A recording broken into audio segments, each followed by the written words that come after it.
Hello friends, in this video we'll discuss about the basic concept of the genetic code and the Wobble hypothesis. Friends, we know that DNA contains all the genetic information of the organism and the genes are the basic structural and functional units of the DNA. Our genes control, regulate and express the characters, and this expression of the characters takes place through a specific proteins.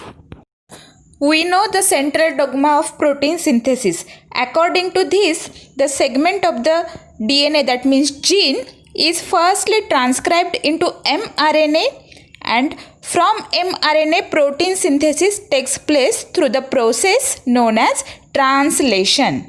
Basically, all the proteins are made up of amino acids. So, proteins are the polypeptide or polyamino acid molecules. The information about the protein synthesis, that means which types of amino acids are to be added in the proteins, is coded on the mRNA, that means on messenger RNA. The sequence of 3 nucleotides on the mRNA strand is called codon, and each codon codes for a specific type of amino acid.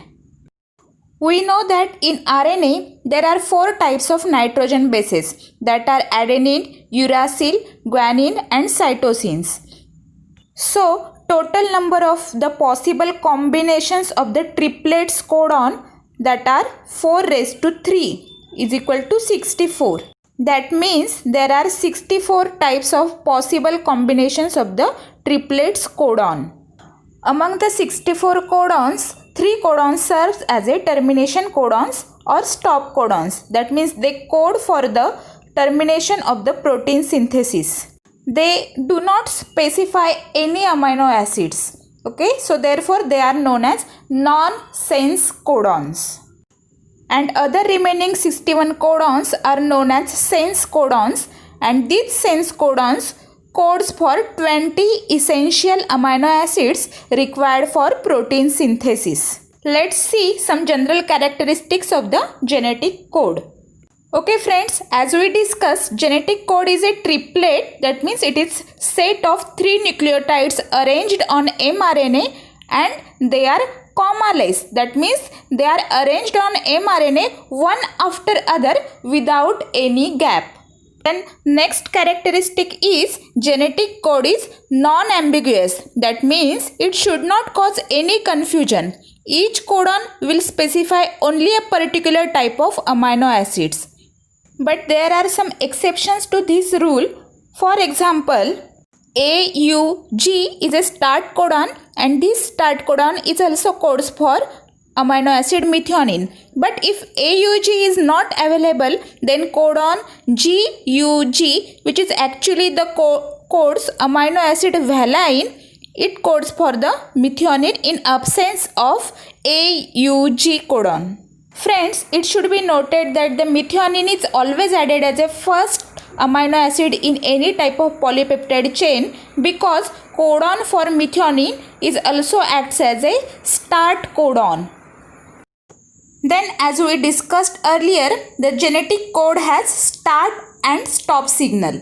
The codon AUG acts as a start codon and it also codes for the amino acid methionine, while the codons UAG, UGA and UAA acts as a termination or stop codons, and they do not code for any amino acids, therefore they are known as nonsense codons.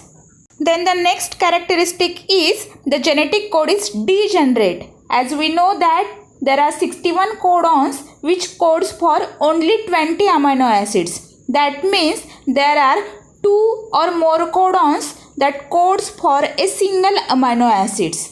Okay, so this is called as degeneracy of the codons. That means multiple codons codes for single amino acid. For example, the codons GGG or GGA or GGC or GGU, all these 4 codons code for the amino acid glycine. And the last one is the genetic code is universal. That means it is similar in all the organisms, whether it may be prokaryotic or eukaryotic. Now friends, let's discuss the concept what is meant by Waddell hypothesis or Waddell pairing. Friends, as we have discussed that there are 61 codons for 20 amino acids, one would expect that there must be 61 types of tRNA, each with a specific anticodon for recognition of a particular codon on mRNA. We know that tRNA possesses specific types of anticodons which matches with the codons on mRNA, and it carries specific type of amino acids towards growing polypeptide chain based on this codon-anticodon pairing. So, one would expect that there must be 61 types of tRNA with anticodons specific for 61 types of codons. However, the actual types of tRNAs is much less than 61. So, this indicates that one tRNA can read 2 or more codons.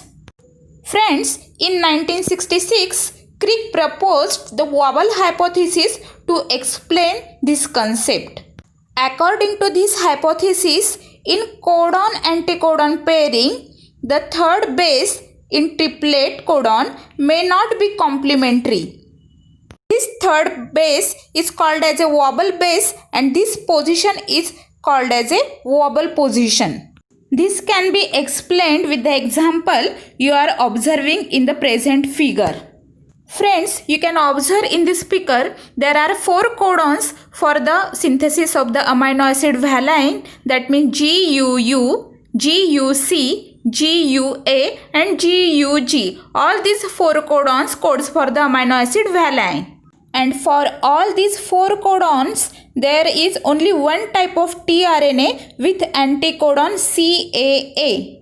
You can observe, though the codon and anticodon do not match perfectly, then also the required amino acid is brought perfectly.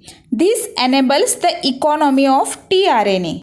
This is known as Waddell hypothesis. Friends, hope you get the concept of genetic code. Thank you.